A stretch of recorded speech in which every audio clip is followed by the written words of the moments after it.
I've been working at this theme park in Indiana for 3 years now. It's had its ups and downs, but overall, it's a pretty good gig.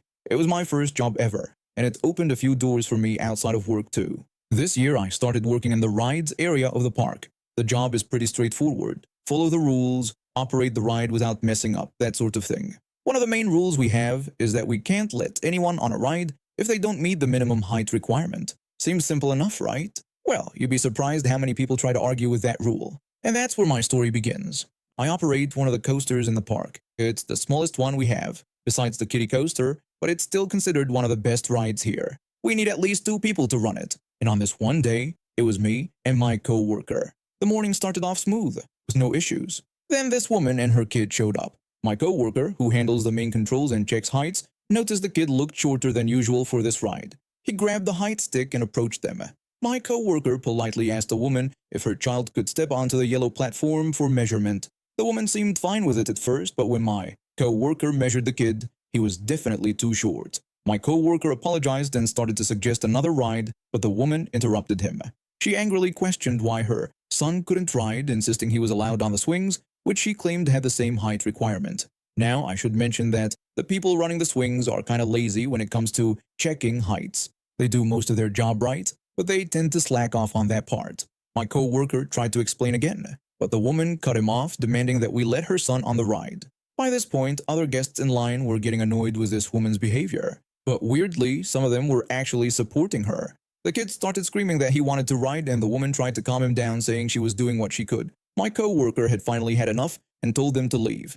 The woman cursed at him and glared at me like she expected me to back her up or something. Then she finally started to leave, dragging her screaming kid with her. As she left, she shouted again about how her son was allowed on the swings. Everyone in line rolled their eyes and sighed with relief when she left.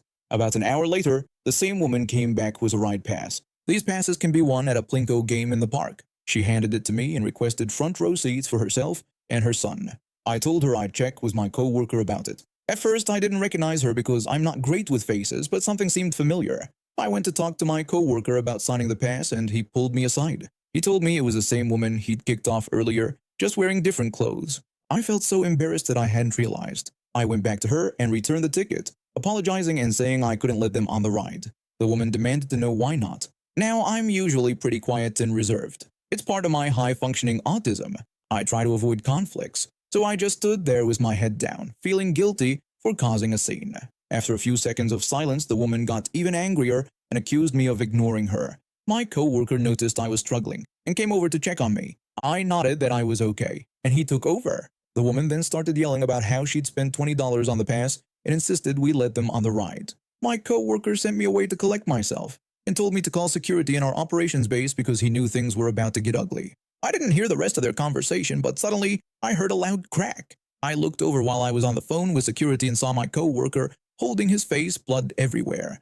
I quickly called for first aid too. By the time a manager and security arrived, the woman had disappeared with her kid. Luckily, security managed to catch up with her and escort her out of the park. I heard later that she got banned for life and arrested for assault and battery. As for my co-worker, he's taken some well-deserved time off to heal up and spend time with his dogs.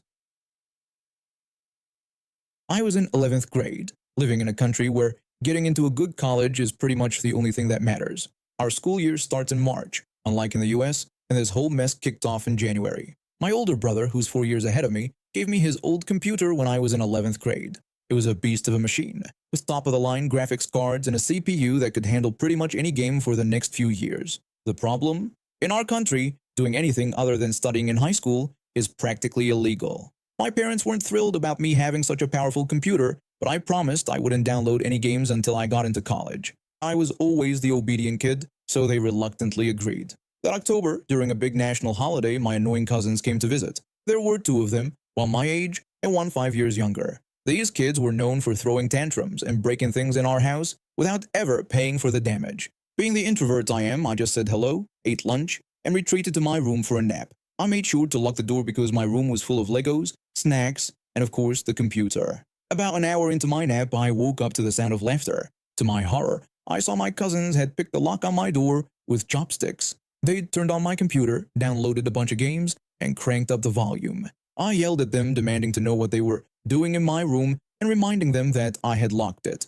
My older cousin smugly replied that I should have locked it better, as it was too easy for him to pick. They just kept playing with those smug grins on their faces. I was furious but didn't want to cause a scene, so I just told them not to download anything sketchy. When it was time for them to leave, I saw them whispering to their mom while staring at me. I knew trouble was coming. My aunt asked me how old I was, as if she didn't know. I sarcastically reminded her that she was my aunt and should know. My mom chimed in, telling her I was in 11th grade. My aunt then questioned if I was studying hard, to which I curtly replied affirmatively. She then insinuated that I wouldn't have time to play with my computer. I explained that not playing games didn't mean I wasn't using it, as I used it for schoolwork. Ignoring my explanation, my aunt suggested that since I wasn't using it, I should give them my computer, as her boys really enjoyed it, and their computer was inferior. Before I could even respond, my mom shockingly agreed to give them my computer. I was stunned. I told them to get out and that I'd do whatever I wanted with my computer. But when I came back from studying at the library later, my computer was gone. In its place was an envelope with about $100. I screamed at my mom for letting them take it, and we barely spoke for a month. I was too busy with school to really fight about it, but I was still angry. A year later, I got into one of the best engineering universities in our country. My parents finally eased up on the restrictions, and I got about $3,000 in congratulatory money from family members, except my aunt, of course. I was planning to buy a new computer when I saw a Facebook post from my older cousin playing games on my stolen computer. I was about to let it go, but then I had an idea for revenge. I went to my mom and secretly recorded our conversation. I asked if we could get my computer back from them, explaining that I was in college now and could use it.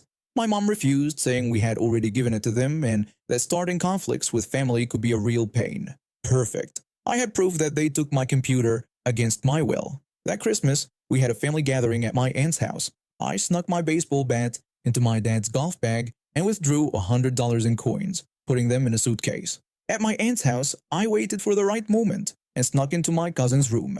There was my old computer. I was going to smash it, but then I had a better idea. I unplugged everything and waited by the window. When I saw my cousin in the yard below, we made eye contact. He froze when he saw me holding the computer. I shouted angrily, cursing him and the computer before throwing it out the window with all my strength. The crash was beautiful. Everyone came running to see what happened. My cousin was screaming threats at me and my aunt was losing it. My aunt demanded to know why I did this, reminding me that they had paid for the computer and accusing me of vandalism.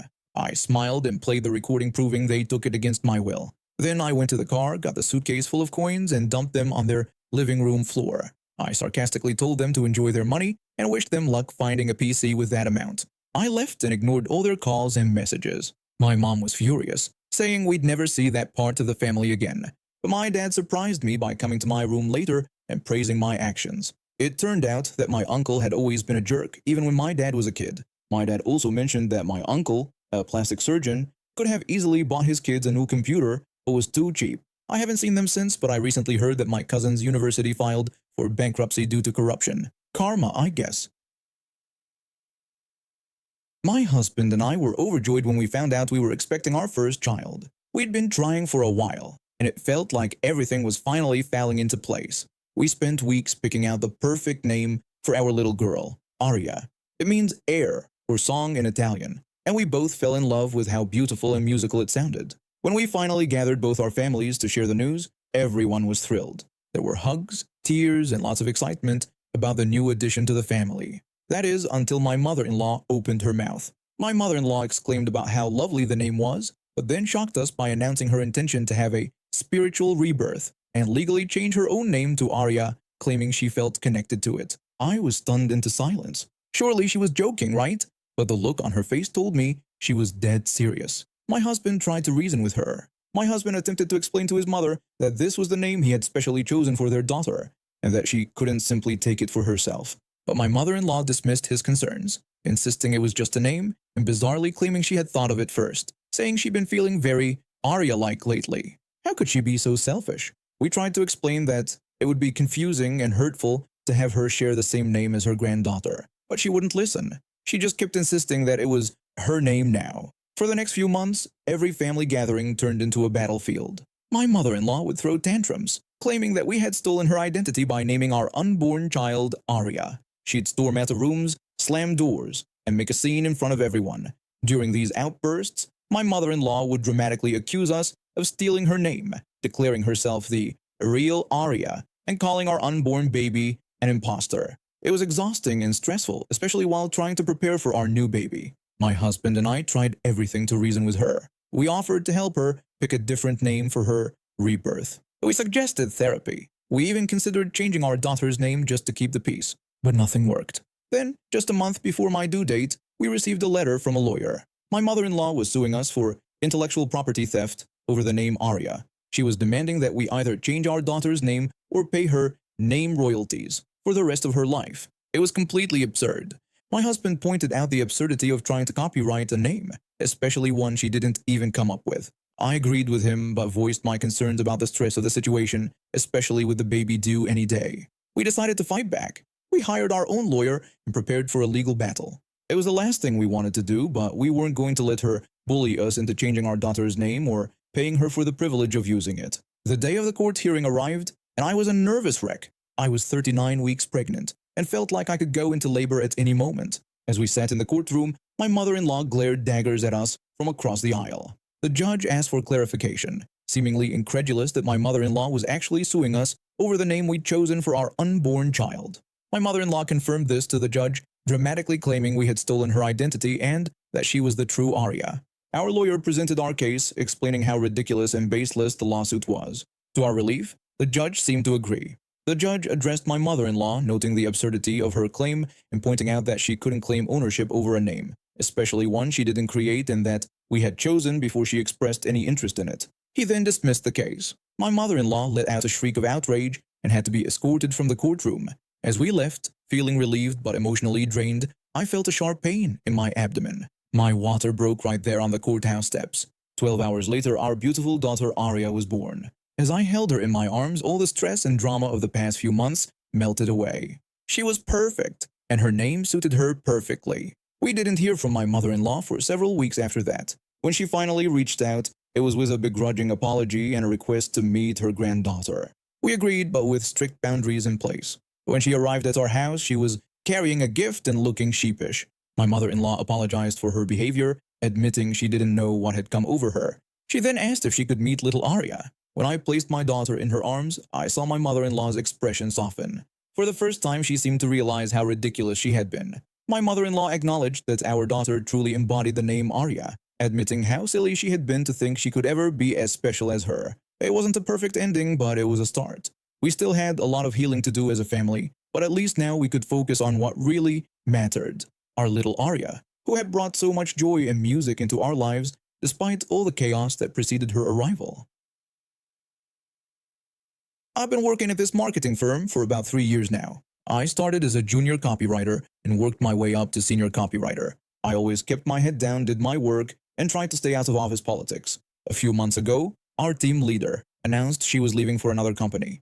That meant her position was up for grabs. I didn't think much of it at first, but my boss called me into his office one day and told me he was considering me for the promotion. I was thrilled, of course. It would mean a significant pay raise and more responsibility. I thanked him for the opportunity and promised to work even harder to prove I was the right choice. What I didn't know was that my co-worker, let's call her Karen, had overheard our conversation. Karen had been with the company for 5 years, 2 years longer than me, and she felt entitled to the promotion simply because of her tenure. The next day, Karen cornered me in the break room. She mentioned that she'd heard about me being considered for the team leader position. When I confirmed it, she warned me not to get my hopes up, claiming that since she'd been there longer, it was only fair that she get the job. I was taken aback by her attitude, but I tried to be diplomatic. I suggested that they were probably considering a few people, and that the best candidate should win. Karen scoffed at this, hinting that things might not go as I expected. I should have known then that she wasn't going to let this go easily. Over the next few weeks, Karen started her campaign of sabotage. At first, it was small things. She'd forget to include me in important emails or give me the wrong time for meetings. I chalked it up to honest mistakes and didn't think much of it. But then things escalated. One day, I came into work to find my computer completely frozen. The IT guy said it looked like someone had deliberately installed a virus. I lost a day's work and almost missed an important deadline. Karen feigned concern, commenting on how terrible the situation was, while pointing out that it was a good thing she was there to help pick up the slack. I started to suspect Karen, but I had no proof. I didn't want to accuse her without evidence, so I kept my mouth shut and worked even harder to make up for lost time. Then came the sympathy play. Karen started coming to work looking pale and sickly. She'd dramatically cough and wheeze, making sure everyone could hear her. Our boss noticed Karen's apparent ill health and asked if she was alright. Karen played it off, claiming it was just a chronic condition she'd been dealing with, but assuring him that it wouldn't affect her work. I later overheard her on the phone in the bathroom, sounding perfectly healthy and laughing about how well her sick act was working. The final straw came when I was called into my boss's office. He looked grave and told me that money had gone missing from the petty cash fund. He explained that my access card had been used to enter the office after hours on the day the money disappeared. I was stunned and protested my innocence, suggesting they check the security cameras. My boss replied that they had already done so, but the cameras had been disabled during that time. It hit me then. Karen must have somehow gotten hold of my access card and framed me for theft. I was about to lose not just the promotion, but my entire job. I decided it was time to fight back. I started gathering evidence of all of Karen's sabotage attempts. I installed a hidden camera at my desk and caught her tampering with my computer. I recorded her fake coughing fits and her healthy phone conversations. Just as I was about to present my evidence to the boss, Karen made her final desperate move. She stormed into his office, and I could hear her shouting through the door. She was trying to blackmail our boss, threatening to expose an alleged affair with a receptionist if he didn't give her the promotion. Our boss, clearly confused, asked what affair she was talking about. Karen insisted that she had seen how he looked at the receptionist and threatened to ruin both his marriage and career if she didn't get the promotion. That was my cue. I burst into the office with all my evidence. I explained to my boss that I could prove Karen had been sabotaging me and lying to everyone. I revealed that she was the one who stole my access card and framed me for theft, and that she was now trying to blackmail him with a made-up affair. Karen's face went white as I presented all the evidence. The boss looked from her to me, his expression hardening. He then fired Karen on the spot, telling her that security would escort her out. Karen insisted that she deserved the promotion because she had been there longer. Our boss shut her down, explaining that length of service didn't entitle her to anything, and that her behavior had been disgraceful and illegal. He added that she was lucky they weren't pressing charges. As Karen was led away, still protesting, the boss turned to me. He apologized for doubting me and offered me the team leader position if I still wanted it. I accepted, of course. It wasn't the way I wanted to get the promotion, but I was relieved that the truth had come out. In the end, Karen's entitlement and scheming backfired big time. She lost her job and her reputation while I got the promotion I had worked hard for. It just goes to show that hard work and integrity will always win out over entitlement and deceit.